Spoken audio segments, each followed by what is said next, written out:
Assalamualaikum warahmatullahi wabarakatuh.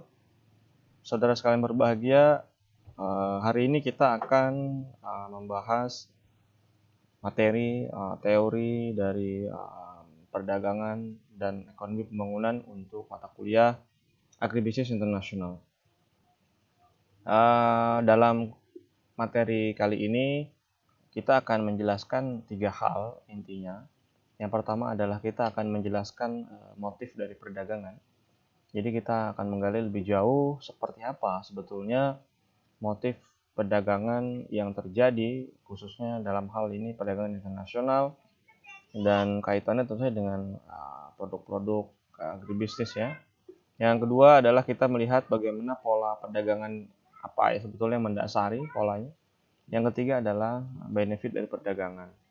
Jadi ya perdagangan itu tentu saja hanya akan bisa berjalan ketika ada benefit yang didapatkan oleh masing-masing pihak. Kemudian ada pertanyaan yang perlu dijawab dalam materi kita kali ini. Yang pertama, pertanyaan mengapa perdagangan sesungguhnya itu bisa terjadi?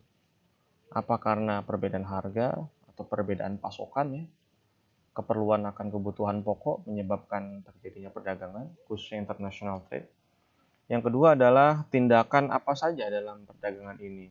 Apakah itu berupa kerjasama ataukah tindakan-tindakan lainnya yang bersifat sukarela maupun tidak sukarela.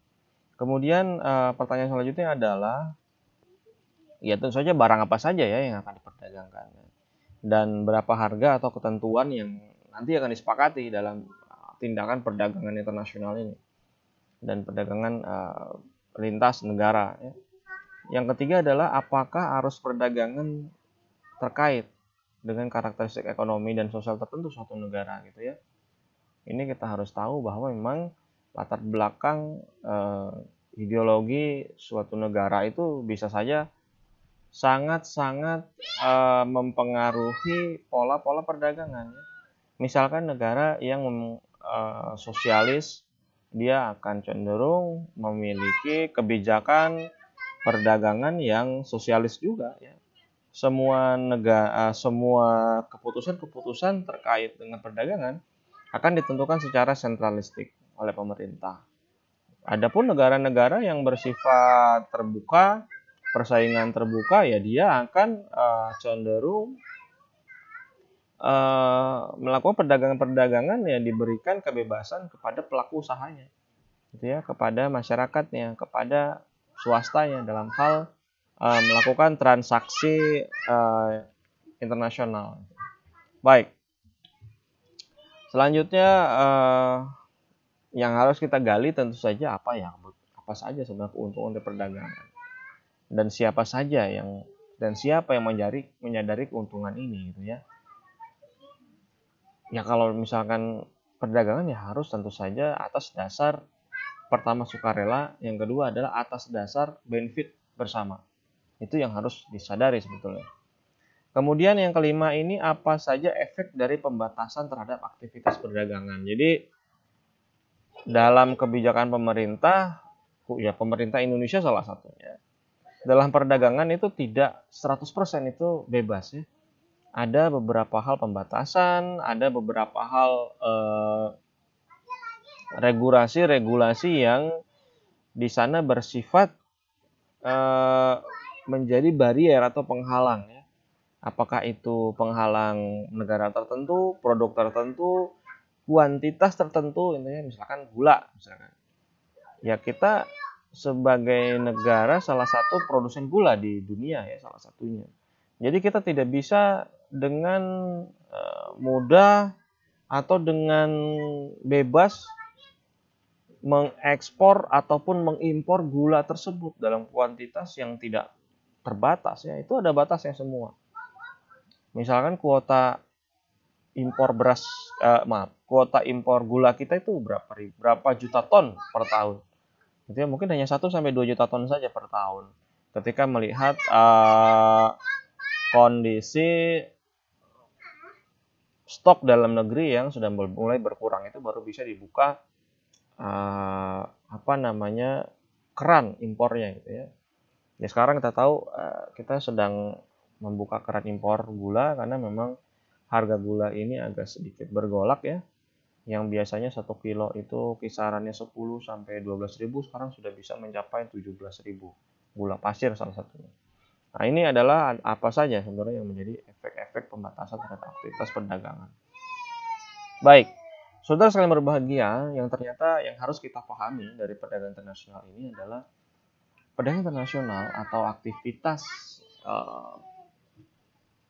transaksi perdagangan lintas negara ini sebenarnya diawali oleh kondisi merkantilisme ya, merkantilisme atau bahasa Indonesianya merkantilisme. Ini adalah suatu praktek perdagangan yang dijalankan negara-negara di Eropa ya, mulai abad 16 sebetulnya. Di mana ketika itu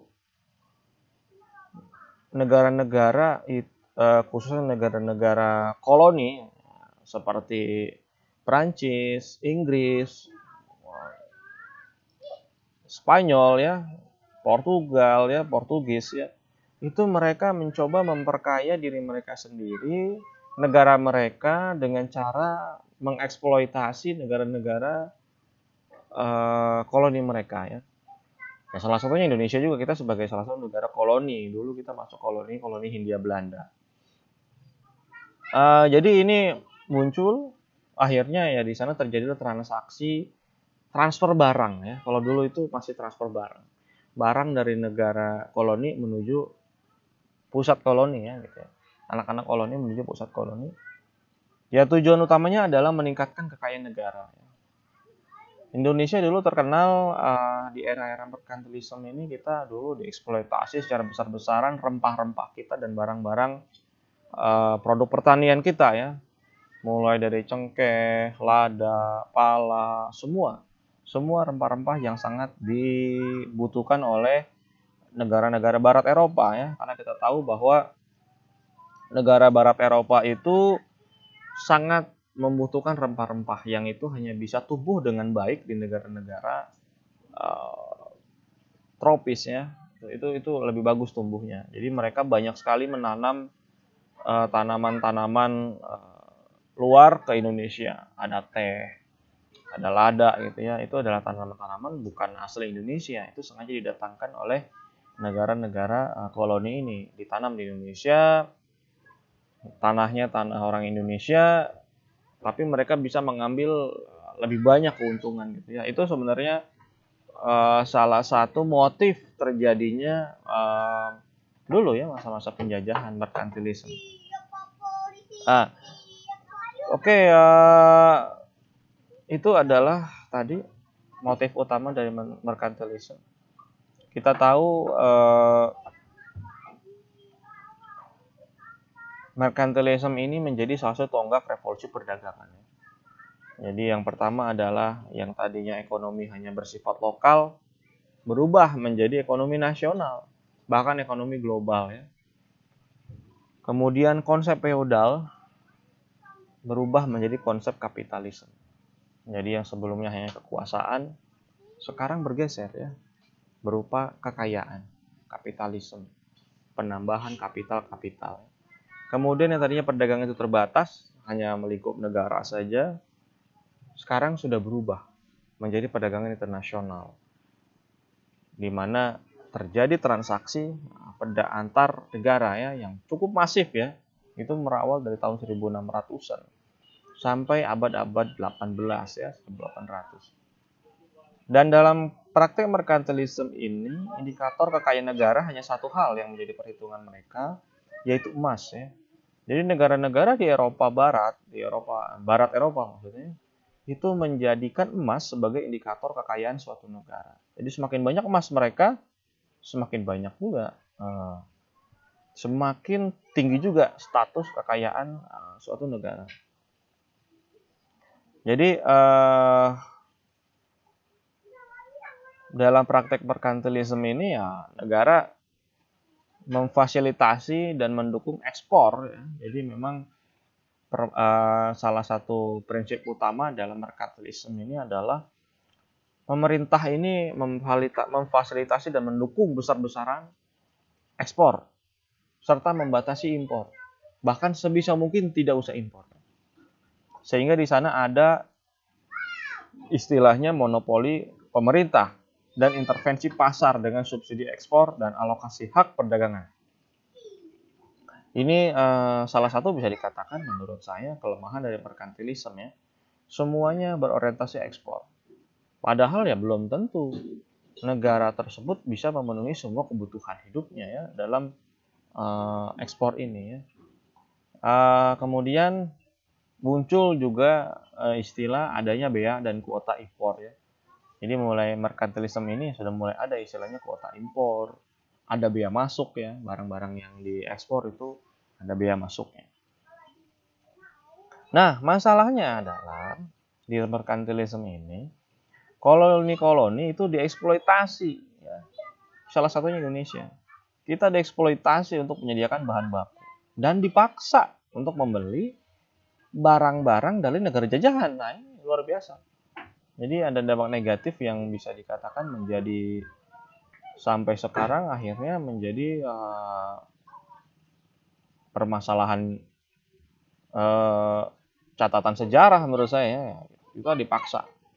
Awalnya kita dipaksa menyediakan bahan baku. Tapi praktiknya terjadilah apa yang namanya yang pertama eksploitasi penyediaan bahan baku, yang kedua adalah eksploitasi penjajahan secara wilayah gitu ya. Ini adalah praktik-praktik merkantilisme yang berjalan hampir 3 abad. Dari tahun 1600 sampai tahun 1800-an ya, dari abad 16 sampai abad ke-18. Nah, ada 3 kekeliruan besar ya, 3 besar kekeliruan dari merkantilisme. Yang pertama, mereka itu percaya bahwa emas memiliki nilai intrinsik. Kemudian yang perlu kita ketahui ternyata emas ini tidak bisa digunakan secara langsung untuk produksi dan konsumsi, gitu ya. Jadi bisa dikatakan sebagai kekayaan yang non produktif, gitu ya emas. Sebanyak apapun emas, ya dia tetap emas. Barang yang tidak produktif ya, kekayaan yang tidak produktif. Dalam maksudnya adalah kekayaan yang tidak bisa menjadikan sebagai bahan langsung proses produksi maupun konsumsi. Jadi hanya sebagai alat saving saja sebetulnya emas itu. Yang kedua adalah mengabaikan konsep efisiensi produksi melalui spesialisasi. Tapi dia menekankan pada volume ekspor dan impor. Jadi ini dalam proses perdagangan internasional ini harus kita tahu bahwa memang spesialisasi ini sangat penting ya.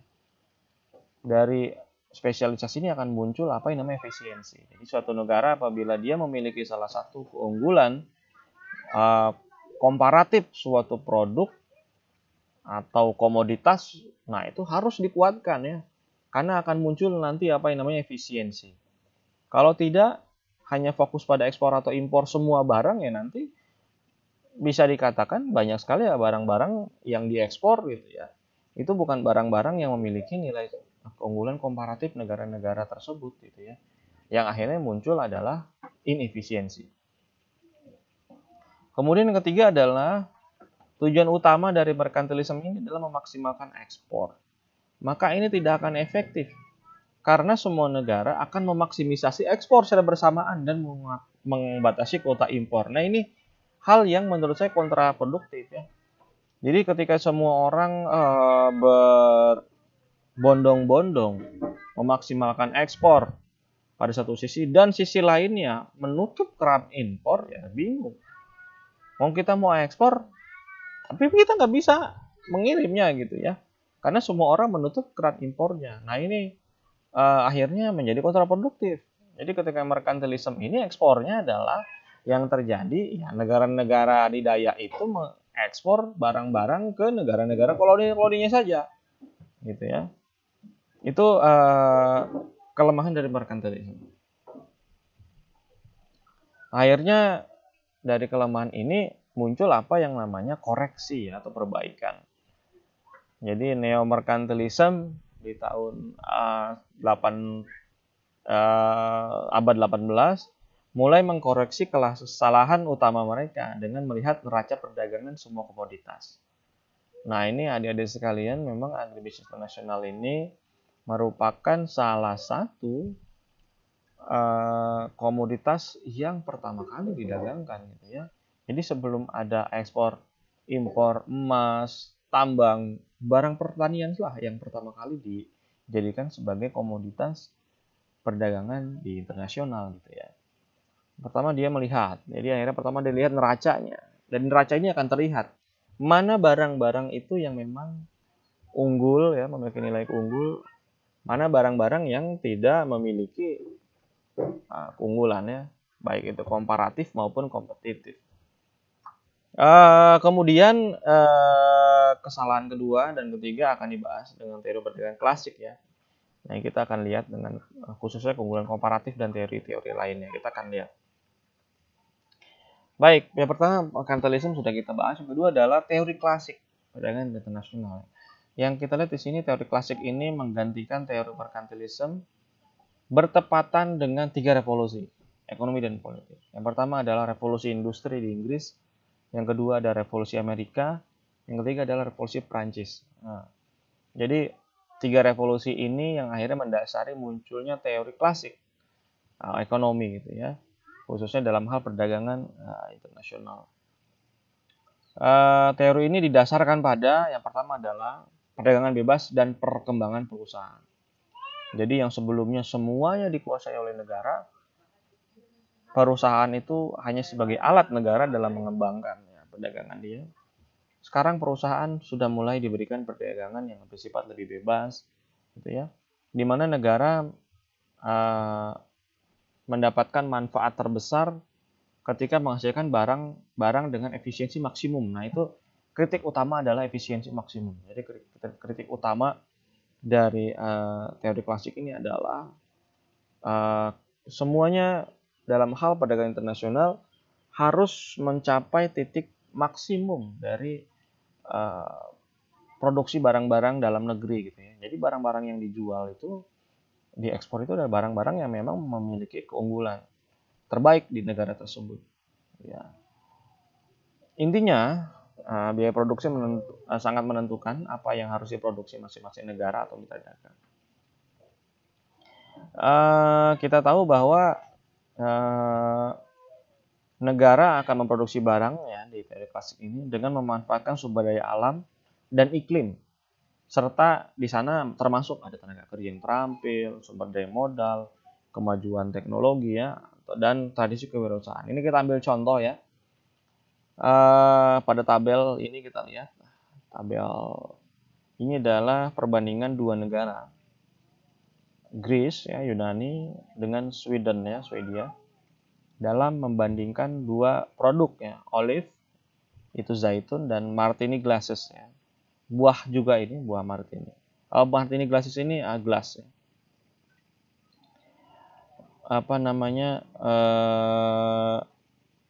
Minuman martini glasses ya. Terus selanjutnya kita lihat di sini, kita bisa lihat perbandingannya. Negara Yunani dia hanya bisa memproduksi 100 unit kerap ya, olive, sedangkan Swedia bisa sampai 600 kerap. Tapi sebaliknya sama, martini glasses untuk Greece dia bisa memproduksi 500 unit dan 300 unit untuk Swedia. Nah, ini kesimpulan dari neraca produksi ini ya, akhirnya yang dia harus dilakukan adalah Swedia berkonsentrasi pada produksi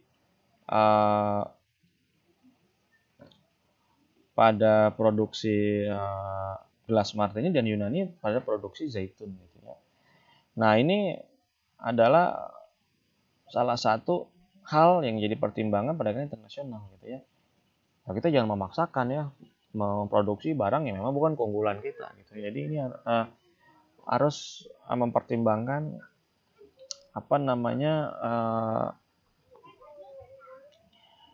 keunggulan keunggulan produksi komoditas masing-masing negara. Nah, yang ketiga adalah muncul apa yang namanya comparative advantage. Ini pertama kali dikeluarkan oleh David Ricardo. Jadi dia ini intinya adalah konsep penting utama dari keunggulan komparatif ini adalah mempertimbangkan efisiensi produk secara relatif ya. Efisiensi produk secara relatif ketika mereka lakukan itu untuk perdagangan internasional. Jadi negara pengekspor harus melihat pada efisiensi relatif ini hanya membuat barang-barang gitu ya yang memang memiliki tingkat efisiensi paling tinggi. Kita lihat lagi ini contohnya nih. Yunani mengembangkan kapasitas manufaktur yang efisien sehingga akhirnya gelas martini yang dibuat itu dengan mesin dan produksi lebih baik daripada Swedia misalkan. Nah, ini si Yunani ternyata memaksimalkan efisiensinya. Ternyata setelah ia memaksimalkan efisiensi gitu ya,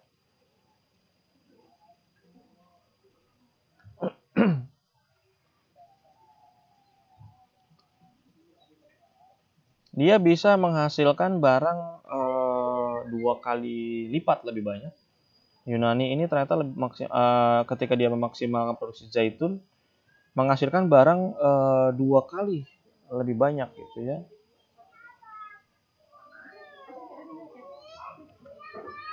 Untuk diekspor dengan jumlah sumber daya yang sama daripada jika menghasilkan produksi pada pembuatan martini glass. Nah, ini contohnya kita lihat. Jadi suatu negara ya tidak harus menghasilkan semua barang dengan lebih murah ya, tapi melakukan produksi yang baik. Gitu ya, di sini kita lihat. Jadi yang kita raih adalah efisiensi sumber daya yang maksimum ya dari perdagangan internasional ini. Itu yang sebetulnya dicari ya dalam proses perdagangan internasional. Jadi ada efisiensi sumber daya yang maksimum. Kemudian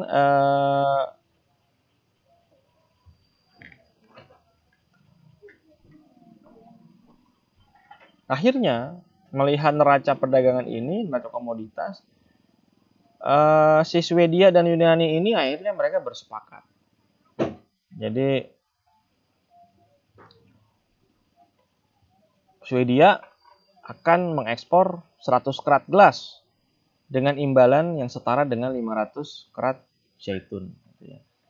Ini akhirnya muncullah apa yang namanya kesepakatan produksi dari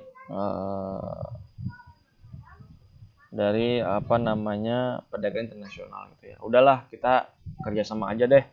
Misalkan saya kan si Yunani ya, Swedia bilang ya saya kan ahli bikin martini glass. Nah, Anda Yunani ahli dalam hal olive gitu ya. Ya udah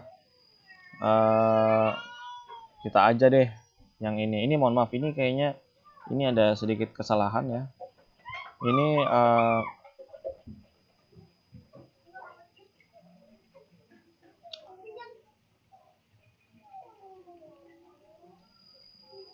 ini sebentar saya baca dulu. Ini olive 100 unit, grease dia dari 200. Ntar ini oke. Baik.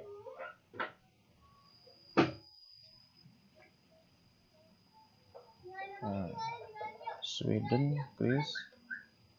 Oke.